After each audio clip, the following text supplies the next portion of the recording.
வாழ்க வையகம், வாழ்க வளமுடன்.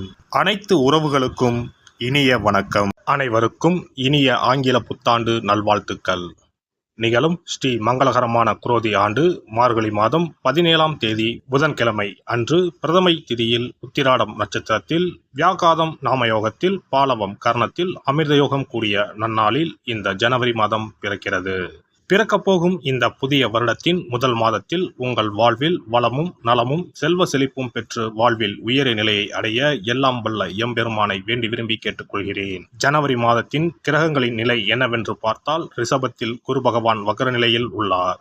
கடகராசியில் செவ்வாய் பகவானும் வக்ரத்தில் உள்ளார். கேது பகவான் கன்னிராசியிலும், கும்பராசியில் சுக்கிரன் சனியும், மீனராசியில் ராகு பகவானும் உள்ளனர். தனுசு ராசியில் சூரியன் புதன் இணைவு உள்ளது. இம்மாத கிரக பயிற்சி என எடுத்துக்கொண்டால், சூரிய பகவான் 14/1/2025 தனுசு ராசியில் இருந்து மகர ராசிக்கு பயிற்சியாகின்றார். 24/1/2025 புதன் பகவான் தனுசு ராசியில் இருந்து மகர ராசிக்கு பயிற்சியாகின்றார். இந்த கிரக அமைப்பினால் இம்மாதம் உங்கள் வாழ்வில் ஏற்படக்கூடிய சுபபலன் என்ன என்பதனையும், அசுப பலன் என்ன என்பதனை பற்றியும், அசுப பலன் ஏற்படுமாயின் ராசிக்காரர்கள் செய்ய வேண்டிய பரிகாரம் என்ன, வழிபட வேண்டிய தெய்வம் யார் என்பதனை பற்றியும் விரிவாக காண்போம். சிம்ம ராசி அன்பர்களே, இந்த மாதம் பணவரத்து எதிர்பார்த்ததை போல இருக்கும். எடுத்த முயற்சிகள் அனைத்தும் வெற்றி பெறும். உங்கள் கருத்துக்களை மற்றவர்களிடம் கூறும்போது அவர்கள் அதை தவறாக புரிந்து கொள்ள நேரலாம். கவனம் தேவை. தொழில் வியாபாரத்தில் இருந்த போட்டிகள் அகலும். எதிர்பார்த்த அளவு வியாபாரத்தில் லாபம் கூடும். கூட்டு தொழில் வியாபாரம் செய்பவர்கள் கவனமாக இருப்பது நன்மை தரும். உத்தியோகத்தில் இருப்பவர்கள் வீண் அலைச்சலை சந்திக்க நேரும். மேல் அதிகாரிகள் கூறுவதை கேட்டு அதன்படி நடப்பது நல்லது. சக ஊழியர்கள் உங்களுக்கு ஆதரவாக இருப்பார்கள். குடும்பத்தில் இருந்து வந்த கருத்து வேற்றுமை நீங்கும். கணவன் மனைவி இடையே மனஸ்தாபங்கள் அகலும். எனவே எதையும் கவனமாக பேசுவது நல்லது. பிள்ளைகளிடம் அன்புடன் பேசுவது நன்மை தரும். அக்கம் பக்கத்தினருடன் வீண் வாக்குவாதங்களை தவிர்ப்பது நல்லது. பெண்களை பொறுத்தவரை விவேகமாக செயல்பட்டால் வெற்றியை பெறலாம். எதிர்பார்த்ததற்கு மாறாக காரியங்கள் நடக்கும். கவனம் தேவை. வீண் அலைச்சல் ஏற்படும். கலைத்துறையினர் எதிர்பாலினத்தவரிடம் பழகும்போது கவனம் தேவை. நண்பர்கள் மூலம் வீண் அலைச்சல் ஏற்படலாம். நேரம் தவறி உணவு உண்ண வேண்டி இருக்கும். அரசியல் துறையினருக்கு நினைக்கும் காரியங்கள் தள்ளி போகும். வீண் அலைச்சல் வேலைப்பளு இருக்கும். மேலிடத்திடம் நெருக்கம் அதிகரிக்கும். மனம் மகிழும் காரியங்கள் நடக்கும். மாணவர்கள் ஆசிரியர்கள் கூறுவதை கவனமாக கேட்டு அதன்படி நடப்பது வெற்றிக்கு வழிவகுக்கும். வீண் அலைச்சலை தவிர்ப்பது நல்லது. நட்சத்திர பலன்கள். மகம் நட்சத்திரம். இந்த மாதம் வீண் மனக்கவலை உண்டாகும். எதிர்பாராத செலவுகள் ஏற்படும். அலைச்சலால் சரியான நேரத்திற்கு உணவு உண்ண முடியாத நிலை ஏற்படலாம். பணவரவு இருக்கும். வாக்கு வன்மையால் காரிய அனுகூலம் ஏற்படும். பூரம் நட்சத்திரம். இந்த மாதம் தொழில் வியாபாரத்தில் எதிர்பாராத போட்டிகள் ஏற்படும். தொழில் வியாபாரத்தில் அதிக முதலீடு செய்யும் முன் யோசிப்பது நல்லது. கடன் விஷயங்களில் கவனம் தேவை. பழைய பாக்கிகள் சிறிது தாமதத்திற்கு பின் வந்து சேரும். உத்தியோகத்தில் இருப்பவர்கள் வீண் அலைச்சலை சந்திக்க வேண்டி இருக்கும். உத்திரம் நட்சத்திரம். இந்த மாதம் குடும்பத்தில் திடீர் கருத்து வேற்றுமை ஏற்பட்டு நீங்கும். விருந்தினர்கள் வருகையால் செலவுகள் கூடும். அக்கம் பக்கத்தினரை அனுசரித்து செல்வது நல்லது. வாகனங்களில் செல்லும் போதும் நெடுந்தூர பயணங்களின் போதும் கவனமாக இருப்பது நல்லது. ஞாயிற்றுக்கிழமையில் சிவன் கோவிலுக்கு சென்று சிவனையும் நவகிரகத்தில் சூரியனையும் தீபம் ஏற்றி வழிபடுவது எல்லா நன்மைகளையும் உண்டாக்கும். சிறப்பு தொகுப்பு.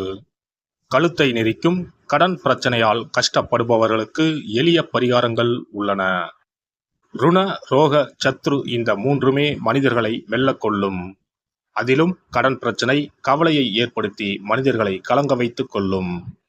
கடன் பிரச்சனையால் கஷ்டப்படுபவர்களுக்கு எளிய பரிகாரங்கள் உள்ளன.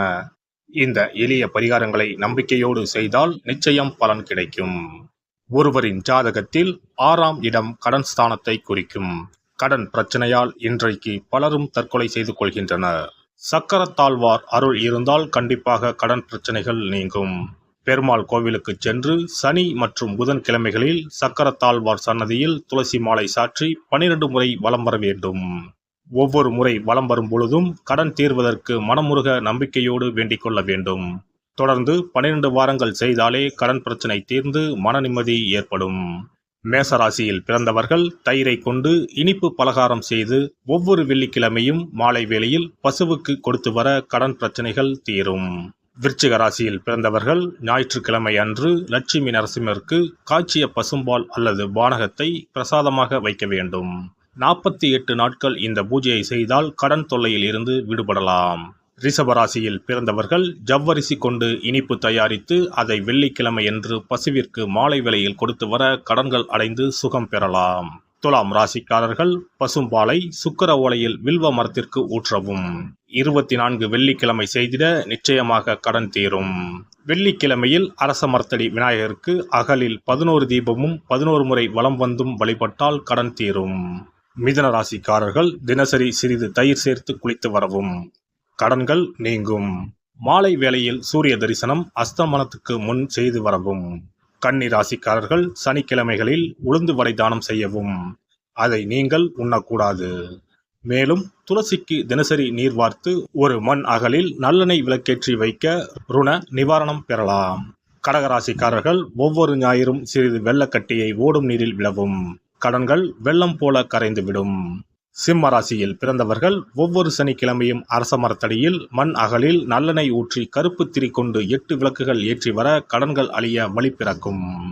மகர ராசிக்காரர்கள் சனிக்கிழமைகளில் எள்ளுருண்டை செய்து பலருக்கு தானமாய் கொடுத்து வர கடன் தொல்லைகள் நீங்கும். கும்பராசிக்காரர்கள் வியாழன் மாலை 6 மணிக்கு குங்குமப்பூ சேர்த்த பாதாம் கீர் செய்து மகா விஷ்ணுவுக்கு நிவேதனம் செய்து முதலில் தான் அறிந்துவிட்டு பின்பு மற்றவருக்கும் தானமாய் கொடுத்து வர கடன்கள் மலமளவென அடைபடும். தனுசு ராசிக்காரர்கள் செவ்வாய்க்கிழமைகளில் ஆலய பணிகளுக்கு செங்கல்கள் முடிந்த அளவு வாங்கி கொடுக்க கடன்கள் அடைந்து நிம்மதி பெறலாம். மீன ராசிக்காரர்கள் செவ்வாய்க்கிழமை அன்று மதியமோ இரவோ நோயாளிகளுக்கு சப்பாத்தியை தானமாக கொடுத்து வர கடன்கள் வேகமாக அடைய ஆரம்பிக்கும். குறைந்தது 9 சப்பாத்திகள் கொடுப்பது நல்லது. செவ்வாய் பகவானை மனதார நினைத்துக் கொள்வது நலம் தரும். பௌர்ணமி நாளில் குலதெய்வத்திற்கு படையலிட்டு வழிபடுவது சிறப்பு. குலதெய்வ படம் இல்லாதவர்களும் குலதெய்வம் பற்றி தெரியாதவர்களும் 5 முக குத்து விளக்கை பூஜை அறையில் ஏற்றி வைத்து படையல் போட்டு கற்பூர ஆரத்தி காட்டி கடன் பிரச்சனை நீங்க மனதார வேண்டிக் கொள்ளலாம். இவ்வாறாக 9 பௌர்ணமிகள் விடாமல் இந்த பரிகாரம் செய்ய கடன் தொல்லைகள் எளிதாக தீர்ந்துவிடும். கடன் தீர்வதற்கான வழிகளும் கிடைக்கும். இந்த பரிகாரத்தை அனைத்து ராசிக்காரர்களும் செய்யலாம். எல்லாம் வல்ல இறையருளால் நீங்களும் உங்கள் அன்பு குடும்பமும் உடல் நலம், நீலாயுள், நிறை செல்வம், உயர் புகழ், மெய்ஞானம் ஓங்கி வாழ்க வளமுடன். இந்த வீடியோ பதிவு உங்களுக்கு பிடித்திருந்தால் லைக் பண்ணுங்க, கமெண்ட் பண்ணுங்க, ஷேர் பண்ணுங்க, மறக்காம சப்ஸ்கிரைப் பண்ணுங்க, பக்கத்துல இருக்கிற பெல் பட்டனை கிளிக் பண்ணுங்க. நன்றி, வணக்கம். ஓம் நமச்சிவாய. சிவாய நம.